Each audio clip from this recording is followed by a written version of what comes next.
From Bullion World. Today we have with us Sanjeev Vohra from STOEX. STOEX is a blockchain technology platform provider. They provide tokens and fractionalization products for real world assets. So good morning, sir. Good morning. Yeah. Good morning. Can you introduce about yourself and your company and the business model which you are into? Right. So I had sales for STOEX, which is basically a platform which is using the blockchain technology to trade real-world asset in a tokenized format on the platform. So we have in the company we have two platforms. One is the tokenization platform, which basically takes care of the locking of the asset, puts that on the blockchain, and converts them into tokens. Then we have a trading platform for that. So those tokens, of course, they're created, but then they need to be traded as well. So we have a platform for that. That is called STOEX.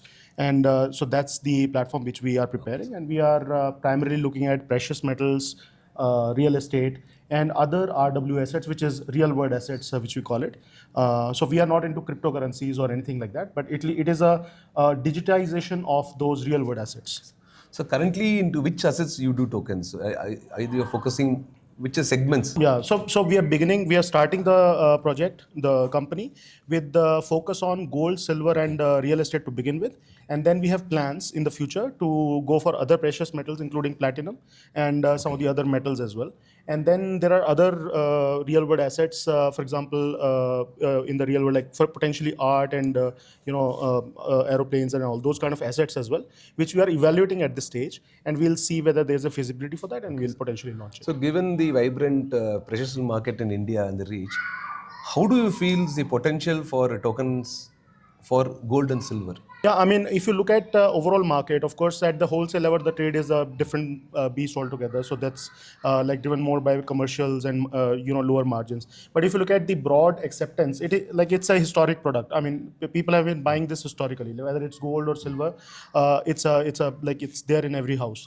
So idea is to make the access more easier. So for example, people give a lot of examples in terms of equities being easily available to people through SIP models and all. So of course, there are people are trying to develop these kind of platforms for traditional products like gold and silver. So ours is an effort where we'll have a lot of such assets on the platform for selling. See, you have already an ETF running, gold ETFs and silver ETFs. Do you see tokens as a product for the precious metals gaining acceptance from the retail investors when you have ETFs available on their site? True. I mean, there are various forms of structures which are available for many products. So when we talk about, let's say, gold, of course, people can go to the shop and buy it. People can buy ETF. People can buy tokens. So the idea is that accessibility, first of all. Second is the size of the product itself, like what is the minimum size availability. So when we talk about, let's say, gold tokens or silver tokens in our platform, we are targeting a minimum ticket size of around 45 to 50 rupees, which is like 0.005 grams for gold, let's say, potentially, and same way for silver. So the idea is to give people access, and of course, once you have the access in terms of reach, people will be able to reach to us, get exposure to those products, and they'll be able to use it. So of course, if you broadly say there is a competition, of course, they are competing products, but in terms of the way they are structured, they make it very easy for people to participate in. Have you launched any such tokens for precious metals? You have any use case scenario for this?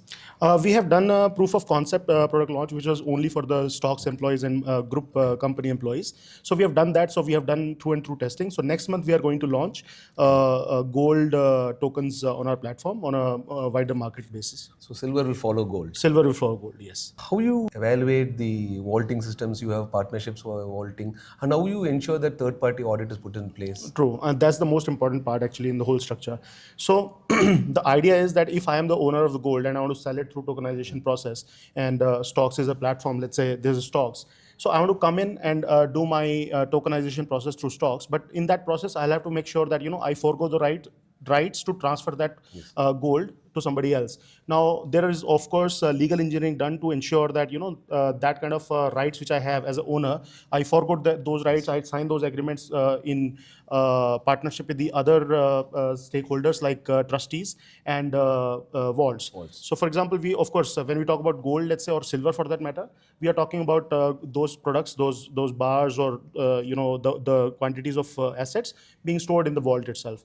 And then it will be overseen by a trustee, and the tokens which will be generated, of course, initially they will be transferred to the asset owner itself, and he'll be able to sell it on the platform to the other buyers. So generally what happens is that your gold prices, silver prices benchmark to global markets. But you have a cost of storing here.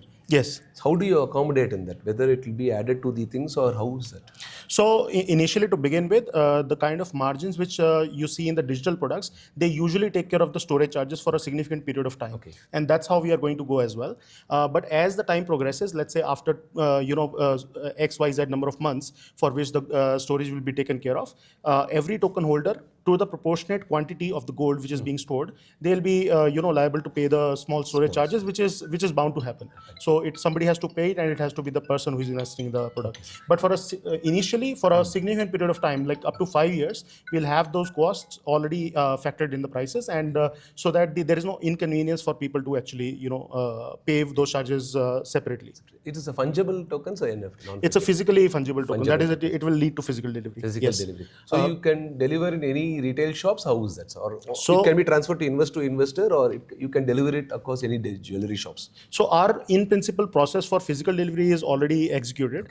As far as what you are probably calling is the at-home delivery. No. So for example, if I hold tokens for 100 grams, can I go in and exchange it any retail jewelry? So for that, we are starting to do the tie-ups. Okay. So we have just started to talk to people that those tokens can be directly fungible against the physical delivery, or for that matter, jewelry. But despite that, like even if I have those tokens, we'll have service providers who will ultimately help you take the physical delivery, even if you don't want to get into buying of the jewelry from a particular shop or something.